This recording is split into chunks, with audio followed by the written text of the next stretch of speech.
బంగాళాఖాతంలో ఏర్పడిన అల్పపీడనం క్రమంగా వాయుగుండంగా బలపడతా ఉంది. ఈ నేపథ్యంలోనే విశాఖలో సముద్రం అల్లకల్లోలంగా మారింది. మనం చూసుకుంటే కనుక ఈ ఉగ్ర రూపం దాల్చిన సముద్రం కెరటాల దాటికి మొత్తం విశాఖ బీచ్లోని కోకో ఎరీనా మొత్తం కోతకు గురైంది. మనం చూడొచ్చు ప్రధానంగా 5-6 అడుగుల ఎత్తులో సముద్ర మట్టానికి 5-6 అడుగుల ఎత్తులో ఏర్పాటు చేసిన ఈ కోకో ఎరీనా మొత్తం కూడా ఇసుక మొత్తం సముద్రంలో కలిసిపోతున్న దృశ్యాలు మనకి ఇక్కడ కనిపిస్తూ ఉన్నాయి. మనం ప్రధానంగా చూడొచ్చు సముద్ర కోత నుంచి కాపాడడానికి, తీరాన్ని కాపాడడానికి మనం చూడొచ్చు ఇక్కడ ఒక ప్రత్యేక ఏర్పాటు చేస్తారు. మనం దీన్ని జియో ట్యూబ్ టెక్నిక్ అంటారు. మనం చూడొచ్చు పెద్ద పెద్ద రాళ్ళని వలల మాదిరిగా ఈ తీరం వెంబడి వీటిని ఏర్పాటు చేస్తూ ఉంటారు. అయినప్పటికీ కూడా ఈ వాయుగుండాలు, వరుస వాయుగుండాలు, అల్పపీడనాల ప్రభావంతో సముద్రం కోతకు గురవుతుంది మొత్తం తీరం అంతా కూడా.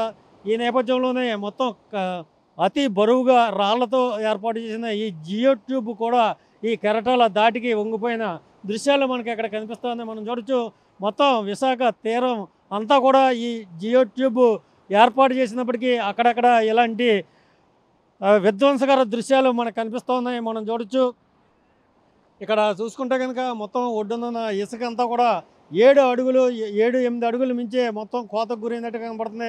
పెద్ద లోయలో అటు జియో ట్యూబ్కి ఇటు కోకో ఎరీనాకి మధ్య పెద్ద ఒక కందకంలాగా ఏర్పాటైంది. మనం చూడొచ్చు కొట్టుకుపోతున్న ఇసుక నేపథ్యంలో మొత్తం ఈ కొబ్బరి చెట్లు ఏవైతే ఉన్నాయో ఈ వేళ్లతో సహా కూలిపోతున్న దృశ్యాలు మనకు కనిపిస్తూ ఉన్నాయి. ఇవాళ రూపం ఇంకా కూడా చాలా చెట్లు కూలిపోయే అవకాశాలు మనకు కనిపిస్తున్నాయి. మనం చూడొచ్చు ఈ 5-6 అడుగుల లోపలికి చొచ్చుకొచ్చిన వేళ్ళు కూడా మనకి ఇక్కడ భయంకరంగా కనపడుతున్నాయి. మొత్తం బీచ్కి వచ్చిన సందర్శకులంతా కూడా ఈ దృశ్యం చూసి చాలా భయభ్రాంతులకు గురవుతూ ఉన్నారు. ఏ పరిస్థితుల్లో ఈ తీరం అంతా కూడా కోతకు గురవుతుందన్న అనుమానాలు వ్యక్తమవుతున్నాయి. మనం ప్రధానంగా చూసుకుంటే కనుక విశాఖపట్నం వ్యాప్తంగా పోర్టు యాక్టివిటీ పెరగడంతోనే, మొత్తం ఇసుక మేటలో వేయడంతోనే, ఈ సముద్ర కెరటాలకి అడ్డు రావడంతోనే ఇది అంతా కూడా తీరాన్ని కోతకు గురి చేస్తున్నట్టుగా శాస్త్రజ్ఞులు చెప్తా ఉన్నారు.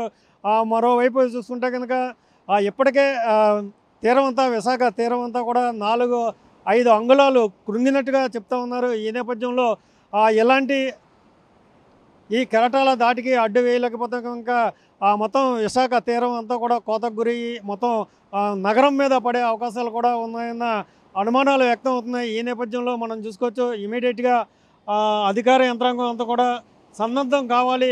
మొత్తం ఈ కోతకు అడ్డుకట్ట వేయాలి. విశాఖ నగరాన్ని ఈ సముద్ర కోత నుంచి రక్షించాలంటూ కూడా అటు పర్యావరణవేత్తలు, ఇటు బీచ్కి వచ్చిన సందర్శకులు కూడా అభిప్రాయం వ్యక్తం చేస్తూ ఉన్నారు. సో ఇక్కడ మనం చూడొచ్చు ఈ సముద్ర కోత నుంచి రక్షించడానికి, తీరాన్ని రక్షించడానికి ఇదే ఈ జియో ట్యూబ్ సిస్టమ్ ద్వారా అధికారులు ఏర్పాట్లు చేస్తూ ఉంటారు.